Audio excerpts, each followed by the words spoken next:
Class 9 উপপাদ্য 20, page number হচ্ছে 124। আজকে আমরা যে উপপাদ্যটি শুরু করছি, কোন ত্রিভুজের দুটি বাহুর মধ্যবিন্দুদ্বয়ের সংযোজক সরলরেখা তৃতীয় বাহুর সমান্তরাল ও অর্ধেক। এ বি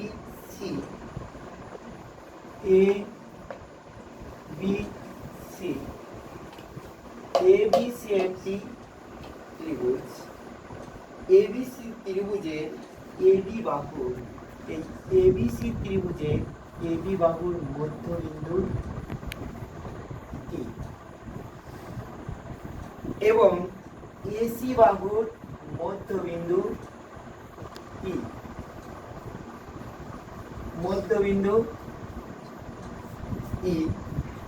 ডি ই যুক্ত করলাম। এই যে ডি বিন্দুদ্বয়কে আমরা যুক্ত করলাম, প্রমাণ করতে হবে যে 1 নম্বর প্রমাণটা কি করতে হবে। 1 নম্বর প্রমাণ ডি ই সমান্তরাল বিসি, অর্থাৎ এই যে ডি ই সমান্তরাল হচ্ছে ডি সমান্তরাল বিসি এবং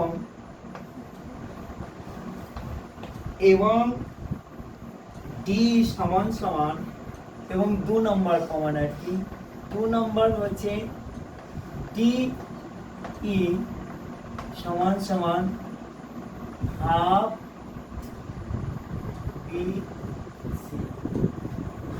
বিসি। এটা প্রমাণ করতে হবে, হাফ বিসি প্রমাণ করতে হবে। তার জন্য কিছুটা অঙ্কন করা হবে। ডিই কে, এই ডিই রেখা অংশকে এমন ভাবে বর্ধিত করলাম যাতে এই ডিই সমান সমান, অর্থাৎ এমন ভাবে এ পর্যন্ত বর্ধিত করলাম যাতে ডিই সমান সমান ডিএফ হয় এবং বিএফ বিন্দুদ্বয় যোগ করলাম। এই যে বিএফ বিন্দু দুটিকে আমরা কি করলাম, বিএফ বিন্দুদ্বয় যোগ করলাম। এবার আমরা চলে আসি প্রমাণ। এখানে তোমরা দেখতে পাচ্ছ দুটি ত্রিভুজ রয়েছে, এ বি ই, অর্থাৎ এ একটি ত্রিভুজ, বি বি এ আরেকটা ত্রিভুজ। এই যে দুটি ত্রিভুজ, এই দুটো ত্রিভুজের মধ্যে এডি সমান বিডি, কেন এডি সমান বিডি? আমরা যখন এটা অঙ্কন করা হয়েছে তখনই এ ডি হচ্ছে এবি রেখার মধ্যবিন্দু নেওয়া হয়েছে, ডি এবি রেখার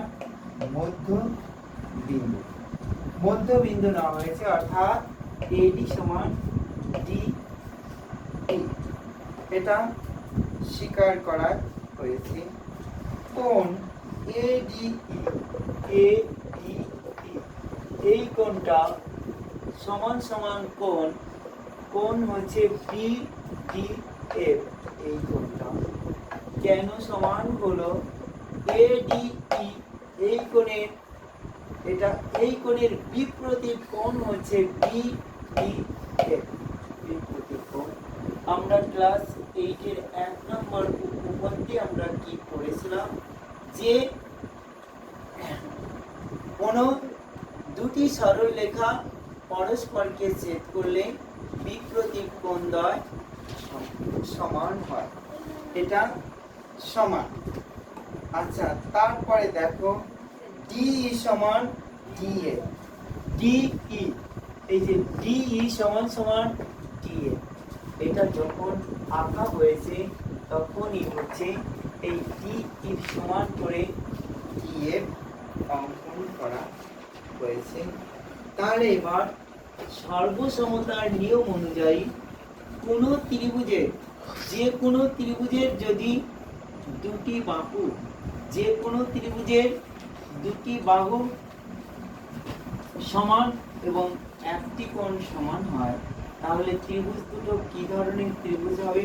ত্রিভুজ দুটো হচ্ছে সর্বসম ত্রিভুজ হবে। তাহলে এই ত্রিভুজটার এডি সমান ডিবি এবং ডি সমান ডিএফ এবং কোণ এডি এই কোণটা সমান সমান কোণ বিডিএফ। তাহলে দুটি বাহু একটি কোণ সমান হয়েছে। এই ত্রিভুজ দুটি হচ্ছে সর্বসম ত্রিভুজ। এই দুটো ত্রিভুজ কি ধরনের ত্রিভুজ? সর্বসম ত্রিভুজ। তাহলে সর্বসম মানে প্রত্যেকটা বাহুই সমান, প্রত্যেকটা কোণই হচ্ছে হলো সমান। তাহলে এই সমান বি এর এই এ ই এই সমান হচ্ছে হলো বি এর এই সমান বি এর, যেহেতু এটা সর্বসম ত্রিভুজের বাহু। এই সমান বিএফ, এটা সর্বসম ত্রিভুজের অনুরূপ বাহু। কিন্তু এই সমান সিএফ, এই সমান সমান সিএফ এটা আগেই স্বীকার করে নেওয়া হয়েছে। অর্থাৎ এসি বাহুর মধ্যবিন্দু কি হচ্ছে? ই। এসি বাহুর মধ্যবিন্দু হচ্ছে ই এবং কোণ এডিই এ ডি ই এই কোণটা এ এবং কোণ ডিএই এই কোণটা সমান সমান কি হচ্ছে?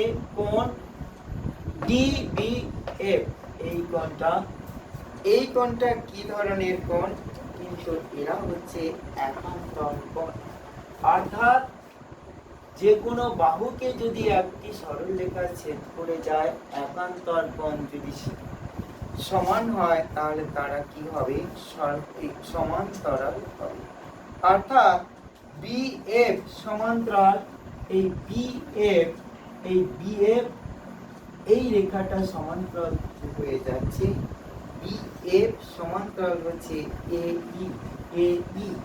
বিএফ সমান্তরাল এই, অর্থাৎ বিএফ সমান্তরাল ডিএফ সমান্তরাল হচ্ছে সিই, এটা সমান্তরাল হলো। তাহলে এ বিসি এই যে চতুর্ভুজটা, এই চতুর্ভুজের বিসি এর বিপরীত বাহু হচ্ছে এ এবং বিএফ এর বিপরীত বাহু সিই, এরা সমান্তরাল হয়েছে। তাহলে চতুর্ভুজটা কি ধরনের চতুর্ভুজ হলো? এই চতুর্ভুজটি একটা সামান্তরিক হয়ে গেল। অর্থাৎ যে চতুর্ভুজের বিপরীত বাহুগুলো সমান এবং সমান্তরাল, তাকে কি বলা হয়? সামান্তরিক বলা হয়। বিসিএফ একটি সামান্তরিক। তাহলে সামান্তরিকের বিপরীত বাহুগুলো সমান্তরাল, অর্থাৎ বিএফ সমান্তরাল সিই। এই বিএফ সমান্তরাল এই বাহুটা সমান্তরাল এই বাহুটা এবং ডি সমান্তরাল বিসি। এই যে ডি সমান্তরাল হচ্ছে হলো বিসি, ডি সমান্তরাল বিসি, এটা আগে প্রমাণিত হয়েছে। অর্থাৎ এই যে বিসি রেখা সমান সমান হচ্ছে ই এফ রেখা, এই বিসি রেখা সমান ই এফ রেখা সমান সমান এইটা সমান সমান ডিই যোগ ডিএফ, ডিই যোগ ডিএফ। অর্থাৎ এই দুটো যোগ করলে আমরা বিসি রেখার সমান পাচ্ছি। অর্থাৎ ডিই যোগ এই ডিই যোগ ডিই সমান সমান হচ্ছে হলো বিসি। অর্থাৎ 2DE সমান সমান হচ্ছে হলো 2D সমান সমান বিসি হচ্ছে। সুতরাং ডিই সমান সমান হচ্ছে হলো হাফ বিসি, অর্থাৎ এটা ভাগ হয়ে গেল হাফ বিসি। এটা প্রমাণিত তোমরা এই পরবর্তীকালে এইরকম ভিডিও পাওয়ার জন্য আমার চ্যানেলটিকে লাইক, কমেন্ট, সাবস্ক্রাইব ভালো করে